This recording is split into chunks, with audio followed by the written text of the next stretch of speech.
नमस्कार सगळ्यांना. आज आपण करणार आहे बेबी मेथीची भाजी. ही इकडे कोकणात जास्त प्रकारात मिळते. बेबी मेथी 1 रुपयाला 1 पेंडी असते. तर ही स्वच्छ पाण्याने 7-8 वेळा धुवून घ्यायची, कारण ही वाळूत लावलेली असते आणि जास्त पाण्याने धुवून घ्यायची नाही. जर धुतली तर ते आपल्याला खाताना खरखर लागत राहते. त्याच्यामुळे भरपूर पाण्याने असे स्वच्छ धुवून घ्यायची मेथीची भाजी. त्याच्यामध्ये लसूण, मिरची पण मस्त बारीक करून त्याचा ठेचा तयार करून घ्यायचा.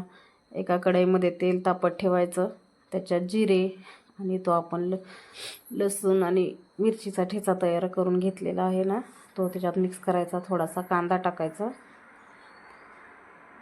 त्याचं चांगलं परतून घ्यायचं. आता मी ह्याच्यात ते लसूण आणि मिरचीचा ठेचा टाकलेला आहे, ते पण चांगलं आपण परतून घ्यायचं. मस्त असं खरपूस भाजून घ्यायचं. आणि शेंगदाण्याचं कूट टाकायचं, ते शेंगदाणे पण आपण भाजून घ्यायचं. जराशी हळद टाकायची, त्याच्यात थोडीशी टाकायची. चांगलं परतून घ्यायचं. मग नंतर आपण ती स्वच्छ धुतलेली भाजी त्याच्यात टाकायची, परतून घ्यायची. जरा पाण्याचं प्रमाण नाही टाकलं तरी चालतं, त्याच्यात भाजीला पाणी सुटते.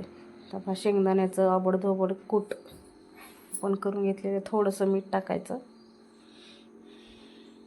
आणि ते शेंगदाण्याचं कूट टाकायचं आपण. आणि अशी मस्त भाजी शिजवून घ्यायची. पाणी पूर्ण सुकोपर्यंत शिजवून घ्यायची. तर अशा प्रकारे एकदा ट्राय करून बघा.